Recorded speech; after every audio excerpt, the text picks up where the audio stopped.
विक्रम बेताल की प्रारंभिक कहानी। विक्रम बेताल की प्रारंभिक कहानी कुछ इस प्रकार है। बहुत समय पहले की बात है। उज्जैनी नाम के राज्य में राजा विक्रमादित्य राज किया करते थे। राजा विक्रमादित्य की न्यायप्रियता, कर्तव्यनिष्ठता और दानशीलता के चर्चे पूरे देश में मशहूर थे। यही कारण था कि दूर दूर से लोग उनके दरबार में न्याय मांगने आया करते थे।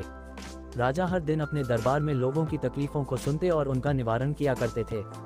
एक दिन की बात है, राज दरबार लगा हुआ था। तभी एक भिक्षु विक्रमादित्य के दरबार में आता है और एक फल राजा को देकर चला जाता है। राजा उस फल को कोषाध्यक्ष को दे देता है। उस दिन के बाद से हर रोज वह भिक्षु राजा के दरबार में आने लगा।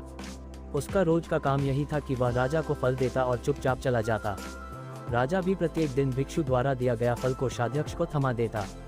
ऐसे करते करते करीब 10 साल बीत गए। एक दिन जब भिक्षु फिर राजा के दरबार में आकर फल देता है, तो इस बार राजा फल कोषाध्यक्ष को न देकर वहां मौजूद एक पालतू बंदर के बच्चे को दे देते हैं। ये बंदर किसी सुरक्षाकर्मी का था, जो छूटकर अचानक राजा के पास आ जाता है।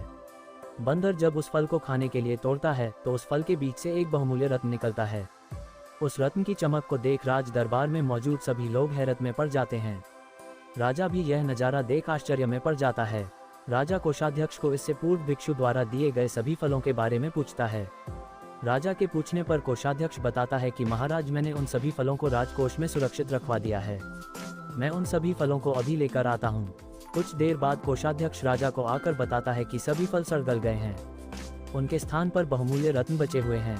ये सुनकर राजा बहुत खुश होता है और कोषाध्यक्ष को सारे रत्न सौंप देता है। अगली बार जब भिक्षु फल लेकर दोबारा विक्रमादित्य के दरबार पहुंचता है, तो राजा कहते हैं, भिक्षु, मैं आपका फल तब तक ग्रहण नहीं करूंगा जब तक आप यह नहीं बताते कि हर दिन आप इतनी बहुमूल्य भेंट मुझे क्यों अर्पित करते हैं। राजा की यह बात सुन भिक्षु उन्हें एकांत स्थान पर चलने को कहता है। एकांत में ले जाकर भिक्षु राजा को बताता है कि मुझे मंत्र साधना करनी है और उस साधना के लिए मुझे एक वीर पुरुष की जरूरत है। चूंकि मुझे तुमसे वीर दूसरा कोई नहीं मिल सकता, इसलिए यह बहुमूल्य उपहार तुम्हें दे जाता हूँ। भिक्षु की बात सुन राजा विक्रमादित्य उसकी सहायता करने का वचन देते हैं। तब भिक्षु राजा को बताता है कि अगली अमावस्या की रात को उससे पास के शमशान आना होगा, जहां वह मंत्र साधना की तैयारी करेगा। इतना कहकर भिक्षु वहां से चला जाता है। अमावस्या का दिन आते ही राजा को भिक्षु की बात याद आती है और वह वचन के अनुसार शमशान पहुंच जाते हैं। राजा को देख भिक्षु बहुत प्रसन्न होता है। भिक्षु कहता है, हे राजन, तुम यहाँ आए, मैं बहुत खुश हुआ कि तुम्हें तुम्हारा वचन याद रहा।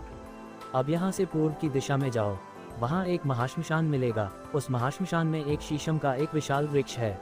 उस वृक्ष पर एक मुर्दा लटका हुआ है। उस मुर्दे को तुम्हें मेरे पास लेकर आना है। भिक्षु की बात सुनकर राजा सीधे उस मुर्दे को लाने चल देता है।